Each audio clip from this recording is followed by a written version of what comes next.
like my own mecca over here. Yeah. If you know what I mean, right? Yeah, because the noise canceling. Ben, how you doing? Good. How you doing, man? Well, we're here with another Evan. Yeah, two. this is gonna be tough tonight with two Evans. Yeah. It's battle of the Evans. And that being said, Evan, start off. Welcome to the Turf Nerds podcast. Nice. Thank It's a classic, Thank right? you. Spare no Banjo expense. Kazooie sound effects, guys. So hopefully they don't flag us for copyright for that. Luckily they haven't you yet. said so. it's quite an old game, right? It's an old game, but Grant Kirkcope is the composer, and it doesn't flag it, and we're a big fan. Grant, if you ever do watch this, not Grant Lee, the different guy. Yeah. Both Not composers. Grant Lee. But they're both composers, and so the guy who composed the music to this game, the sounds are, and music is phenomenal. So more to that. But anyways, Yeah, let's introduce we our have a guest today. You want to introduce him? You want me to? We kind of already did, guys. This Well- is Evan Loisel. Yeah. How's it going? He's got his own lawn care or more of the landscape hardscape- business. Hardscape landscape, but why don't we let you talk about that, Evan? So just tell us, okay, just basically, we're gonna hit you with one giant hard hitter. How did this business come to fruition? And yeah, take it away. The floor is yours. Just So let's go. basically, I want to say around COVID,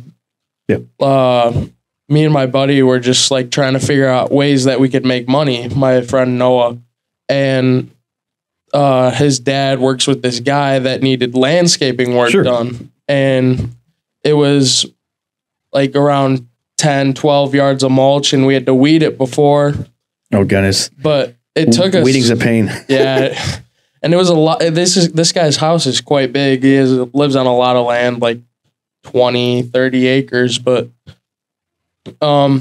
we had to weed it and mulch it, and we only made like $250, but at the time we thought it was the greatest thing. Oh sure, yeah, Yeah. big time.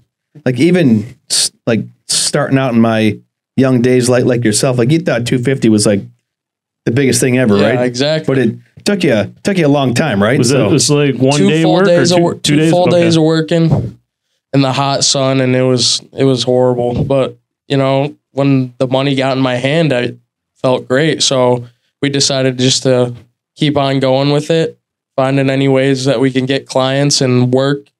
And now I'm here. on Yeah, the you turf started fields.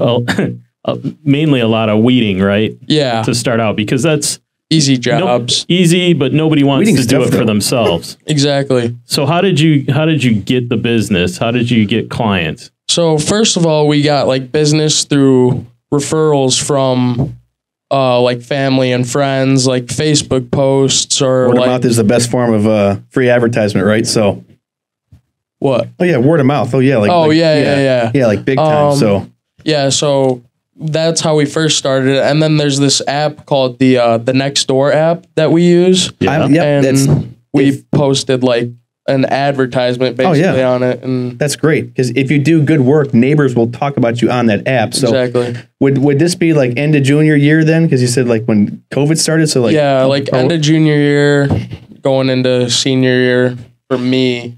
And how did you come up with the name for your Well, actually, business? So no, it It was was probably your sophomore year, no, right? it was end of sophomore year, Okay. going into junior year. okay, Because so this late, but- business you've but- already Yeah. you've already had a couple years, This is right? the third year, I want to say. Yeah, and you came up with this classy name, right? The Grass Kickers. I like that. So Yeah. how did you kind of debate that name? Well, I thought it was kind of funny, said it as a joke to begin with, but then it just kind of clicked, and like we didn't really have any other names that were as good. Oh sure. So we just stuck with it and ran with it ever since. Yeah, now you've added at the end, you got an L on the end, or you got GKL. Oh yeah, GKL services. Yeah, what's that about? Yeah. So it's just Grass Kickers, landscaping. So it basically just like kind of directs more towards like what we do as Oh work. sure, yeah. There's nothing wrong calling it grass kickers because you are working with grass. You're just not cutting grass, and so that's why you said Yeah. landscape. So- You're more landscape hardscape. So Exactly. that first year though, is mainly pulling weeds, right? Yeah, it pulling was- weeds. We didn't do too many mulch jobs. but like we were getting more familiar with it. Now, how did you go around to like your technique and your way to pull weeds? I mean, pulling weeds, it's guys, it's not that easy as you think. There takes a little bit of a finesse and an art form to it, right? How do you guys do that? I mean, usually just pulling weeds, like it's not what you think, like you said, but I mean, because you got some that are spiny or you got some that just don't want to come out. Sometimes you have to be persistent with pulling at the root, but usually grabbing it towards the bottom works the best for me. Oh yeah, I mean, when the roots, when they're in there deep, sometimes you can waste a lot of time trying to pull them up, right? Yeah. So starting out, like what kind of tools did you have? Did you just have gloves, or did you have some actual tools to dig in? And did you have to spend any money to actually get going? The only money we really had to spend was maybe on bags. Okay. To begin with, and then like obvious prices like gas and food and stuff like that, but not too many expenses. We just tried to use the tools that we had at hand from our garages and stuff like that. Yeah. Okay, so that first year, a lot of weed pulling. What were you charging? Like you had an hourly rate that you did, or how'd that rate go for that? Because I mean, weeding, you can charge premium for weeding because guess what? No one wants to do it. Exactly. So we ran $25 an hour per person.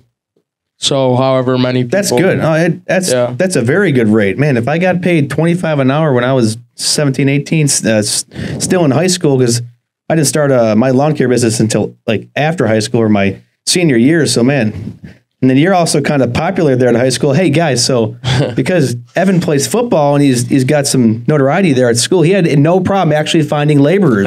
Yeah. Go figure. But as I think you'll tell us, it wasn't always easy to have them work for you, right? There was some that probably like they flake or they're busy doing stuff. So as the owner, you have to take responsibility and make sure the work gets done when it needs to get done, even if people can't work for you. So did you have to have any uncomfortable conversations with friends and tell them that bro, you're fired?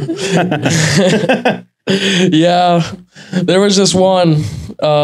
He wasn't the greatest worker, but had to let him go for some undisclosed reasons that I can't really share on the show. But can you get into any sort of like hint? Or is it bad or type of thing? Now this is entertainment, guys. Like this is what people listen for. Like, why do people in a lawn and landscape business get let go? It's sometimes over the most ridiculous reasons. So first of all, I was told by the homeowner. Well, my friend was let know that his work was not good enough for him to get paid. Oh, good. That's actually good to know that, right? I mean, so you can just can him. And then there's another reason on they bought the McCrew food. Oh, well, this was when me and my co-owner were away. Sure, Both were on vacation. Oh, so we needed guys to go fill in for us. Oh, goodness. So first, his work wasn't good.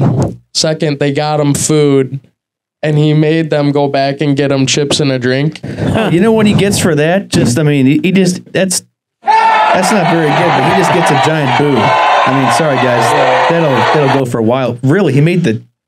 Yeah. Ooh, that's just bold right there. That's just that... Evan, and then from the third thing that I've heard was he relieved himself in the bathroom and did not flush. That's actually pretty good. So it's some poopy business there, guys. Or I don't know, however you want to say it. So he shouldn't have been surprised then when you told him, hey, don't bother coming back. Yeah, so we let him go for the rest of the season. But actually, this year we brought him back for a couple jobs because he said he was changed, and he did. I'm a redeemed man. Bring me back. He did better, so I will give him props to that. Now this is at your client's house that he did this, right? Yeah. Boy, that's God. Hey, God's been good to you in the first, early origins of the business with of very sharty shart happens, right, guys? So, that would be inside a toilet. I mean, you got to flush, guys. I mean, as lawn and landscape guys, sometimes when we go, we got to go everywhere. But when you go, okay, at least, okay, we can pee everywhere. Okay, some of these guys, okay, that's for a different story. But anyways, back to, I have some guys that can go anywhere. Anyways, back to, so you brought this employee back on, and then he did better, right? Yeah, he did better. He redeemed himself, I would say. So, but you get a lot of kids that want to work for you, right? Oh yeah, definitely. Because how much are you offering them an hour? 20 an hour. So that's pretty good. Yeah. Now, how did you spread the advertising through school? Because like you play football, okay, you're pretty well known there at your Christian school, but I mean that's a blessing getting anyone wanting to work. Me, it's like pulling teeth. It's like, how much? $30 an hour? Nope. They don't care. So I mean, you got a bunch of. I just find the most athletic and the kids that look like they would want to work, and the kids that are the strongest. And then I go up to them and say, "Hey, I got this little side business. Do you want to come work for me for 20 an hour?" And usually it's like, boom, because they don't have jobs unless, they're working for somewhere like 15 an hour. But like still, you can't beat. No. And you're working outside, getting a tan and getting vitamin D, and you're honing a craft though too. Exactly. So let's hear, you went from doing the weeding where now you've gotten into more of these bigger landscaping jobs. Yeah. So how did you get those? And because, I mean, you'd done the mulching, but did you guys really know anything about landscaping? This season was where we really got into the landscaping side of things. Because we decided what we have been doing was good, but it could be way better. We could be making a lot more money. Oh, yeah. And right job, more money, right? Yeah. So my buddy was like, hey, we should do this, this, and this, and charge them a flat rate, on an estimate rather than our hourly rate that we had been before. So that's super smart though. So kind of like buy the job, so you knew how much you'd be making though too. So, but you guys were probably pretty quick though, working hourly though as well, because you guys just don't sit around. So. Yeah, no breaks really, just drinking water every so often and rehydrating. But super smart. Okay, so how long are these typical landscape jobs that you take? Are these multi-day projects or? Well, usually for the GKL special, we usually try and get it done in one day if we can. Oh, that's nice. Yeah. So what tailors the GKL special? So, well, I mean, that's just that. It's not I guess that's just kind of what our company runs by, is trying to get it done in a day, so we don't have to worry about it ever again. It's just you don't have that carry over. Done. Yeah, sure. Yeah. So we try and get them done in a day. If not, we'll come back the next day, finish it up. It's no worries. So piggybacking off of that, what type of services did you branch into then? These more heavier type of landscape jobs, and letting the audience. So more landscaping, kind of weeding, obviously, but then putting mulch on top, maybe weed barrier. We've gotten into rocks. We've even built some retaining walls. How'd you get into doing retaining walls? Do they retain? Yeah, bro. They're pretty good. But we got into a retaining wall through a referral. And then we just watched a YouTube video on it, and that's the way to do it. YouTube can save you on most things. I know. So and they're quite profitable. So, I mean, doing them in the future is a pretty good idea.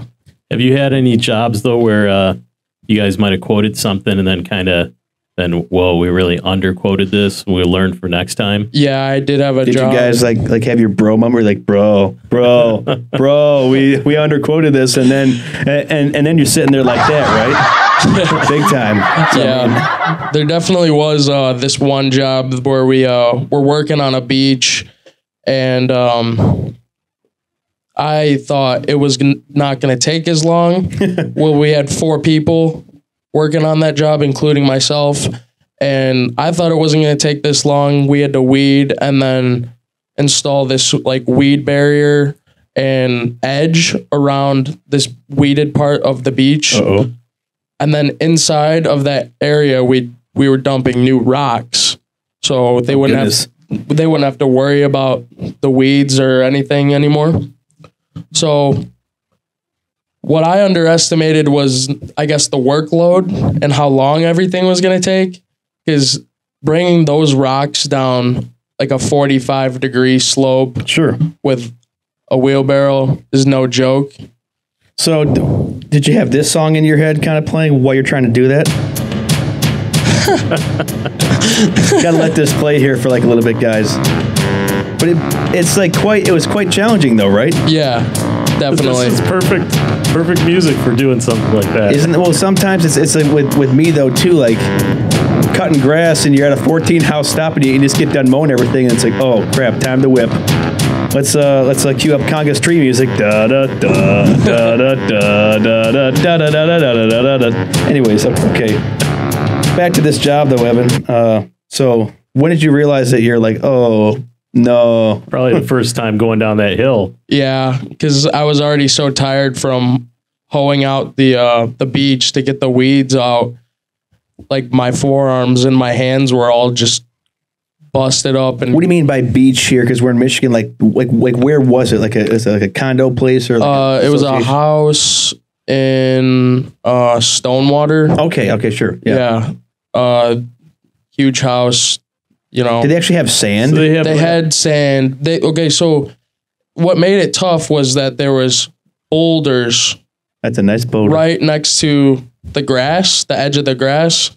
And then what they wanted was rocks in front of the boulders. Oh, and then there would be the water. Oh goodness. Yeah, okay. That's kind of tricky, right? So what did you charge for a job like that? If you don't mind. Yeah, so definitely should have charged a little bit more, but that job I think we quoted like 12 or 13. Okay. But it 100, was, right? Yeah. Okay, about the man, if you're doing 13,000, I'll come on over there and help out you there in a heartbeat. But then, that's 4 guys for many, many hours, right? Yeah. We worked, I don't know, I want to say like 7-8 hours on that job. That's actually not that bad, but yeah, you probably undered it, but that's still considerably quick, right? Yeah, it was from early morning, till like late afternoon.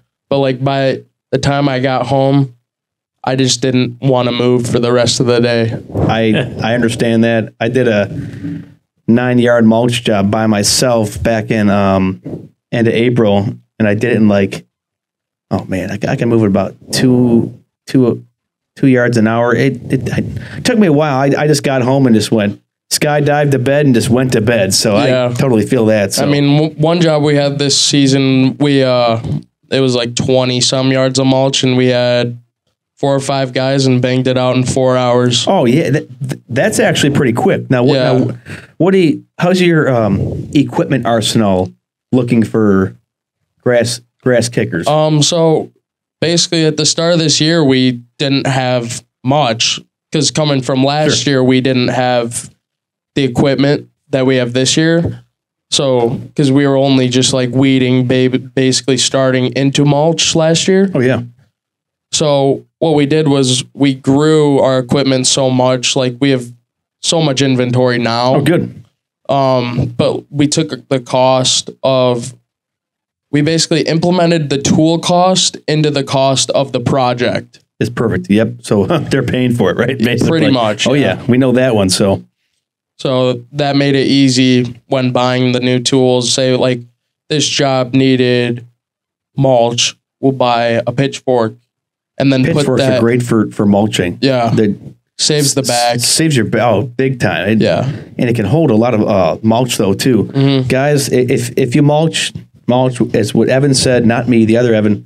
A pitchfork, and then also sometimes towards the end, if you could agree, a big giant like coal type of shovel, a plastic shovel to, get the remaining. Maybe even like a snow shovel, or there you go. We just use like a broom, and then we sweep up the remains, and then just have someone shovel follow into the broom. Yeah, that's awesome. Yeah. So this past season, were you working 5 days a week, 6 days a week? How did it go? I feel like I worked a lot last year, just because I was working with 1 to 2 people, maybe by myself. So like it got really tiring. But this year, it was not as much as it was last year. I want to say like maybe 3 to 4. Some days we worked like 5, 6 days a week, but that was depending on how much the workload was. But definitely with more workers on the job made it a lot easier and because you're cashing out quickly too. Yeah, exactly. Has there been any projects that you've turned down that you said, we're not ready for that yet? Or have you pretty much taken everything on that you could? We took as much on as we could. There are projects that we didn't get from like certain customers, but you win some, you lose some, whether that's if the quote was too high or as if they got a better number. Like people are cheap though too. Yeah. I'm sure like you have a very competitive quote, but some people are so cheap. Yeah, we've had many cheap. How'd you deal with that? You've had to actually go to where you basically have them sign a contract now, don't you? Yeah, pretty much. You have to. So like our first job this season, we didn't, and basically it was kind of like through text, like the numbers and everything, and then this guy basically like gypped us. So we told him, at least can you pay for what we've done, like the materials we've done, used. Like what happened there with that? So I've had those stories too. So, he kind of like shorted us like some money. So we made like $17 between two guys. Oh yeah. Ooh. I'd be like, bro, like, yeah. Like what happened? Was he just cheap or just did not want to pay? He didn't like our work. He said it wasn't like professional standards, like how our trimming was on his bushes and like like we planted grass seed. And he expected it to grow like that. And you got to water it every single day. So yeah. So then we did a job for his neighbor's house, and we did a beast job on his house and made it look so nice. Yeah. Well, as we're finishing the job at his house, his neighbor comes out, has us estimate his house. We get that job. We sign up an 8-man crew for his house just so we can just stick it to the guy. Oh yeah, I would. I'd be like, just bombard him, right? So yeah. Now you guys do a lot of. I've seen like on your social media some before and after photos, and those are pretty good. And I'm sure you get a good reaction when people actually see what some of those completed projects, right? Yeah, it definitely is a good reaction. I mean, it feels good too when you've done a good job and then you see the customers happy. Sometimes, they'll give you a little tip on top for your good efforts and how quick we do it and our cleanliness towards the end. So now that you're starting college just last week, what's the plan? Are you still going to be doing some of this stuff on weekends, or is it kind of put on the shelf for the rest of the season and wait till next year? Yeah. Now you have a good side business now, a great side cash. So this could be if something did happen in college where you needed to make a pivot, your landscaping business is right there, right? Yeah, exactly. Right now we're on hold. I mean, we're not taking on much more jobs, if any. Because all of my workers are high schoolers still. Some are college, but they are away for college out of state. And your co-owner, Noah, is really busy with football and his senior year of high school, right? Yeah, so he's in his senior year football season. And starting quarterback. Yep. There we go. And he's also a top-notch wrestler, right? Yeah, so he goes right from football season, has a week break, and then right into wrestling. So he doesn't have much time, but maybe a little on the weekends. But that's the only free time he gets. So it's hard to take that away from him. But you guys made some nice money this past summer, right? Yeah, we did. To tie it in, the past couple of years that you've been doing this, profit-wise, do you like your profits, your net profit here? So to begin with, the first couple of years, I mean, looking back on it now, definitely not. But when in the moment, it was great. You know, I had money in my pocket. You know, I felt independent, paying for my own stuff, but it didn't last. Yeah, like the first time you saw money there in your pocket, man, you're just like, I mean, it was just all just in your face right there, right? It's like, oh, money, gotta go grab it, da da da da. So, but after this year, now it is, I feel like it just taught me how much like more that we could have made back then than we did this season. Growing pains of starting your own business, cutting grass, and not even cutting grass, mulch, hedge trimming for myself. Looking back at it, I'm like, man, I underbid that guy so much. Looking back at it, I should have valued myself earlier on, but luckily you've been only doing it for what, like 2 or 3 years, right? So yeah, this is third year. Next year will be the fourth. Now your prices will be fixed. Exactly, and like the learning experiences help, and then what was I gonna say? Learning experiences. I mean, and then like learn. It just, I mean, seeing from others though, too, right? Oh yeah. So you're the owner. You make the prices. You decide what you want to charge. And if the people decide not to take it, then you know it's on them. And most people pay though too. And your prices were, because we reasonable. talked about it though too. Like in April, your prices were super competitive though too. It was nothing outrageous, and you delivered quality work though as well. We'll link your socials here though too to check it out like on Instagram. But you delivered quality work. Yeah, and I think, I mean, what would you say the percentage is when you actually get to make a quote to the person? How many? What percent actually say, okay, yeah, sign me up? I mean, I feel like we didn't. I want to say we only had like maybe 10 or less that probably said no, compared to how many jobs that we had this year. So maybe 85% yes. Okay. Or they'll usually, you know, sometimes they try to haggle you down on the price. Yeah. You know, but I know that you got to stand. Last episode we talked about Patel likes to you know, haggle you down, but you have to stay your standard ground, right? Yep. Customer harassment on their end is real. Like we kill them with kindness. Written statements are great, but there's some people that just like to just think it's just some bartering alley. It's just like this. It's not how it works. We're in this to make money. You're in a $700,000 house. You're a network guy. You're an IT guy. You work for Ford. You can pay me. So yep. I mean, they're just, some people are cheap, and you either work with them or you just don't take the business. Yep. So good wisdom for some up and coming high schoolers. Would you say, if they're looking to make some money, to look at doing something similar to what you did? I mean, yeah, being your own entrepreneur is a good thing to do. Or you could just find a good paying job at Grass Kickers. I like that plug. And on that note, we got to kick everyone out of here with our famous song here again, right? So, yeah, this was good. It's nice having this Evan and this Evan.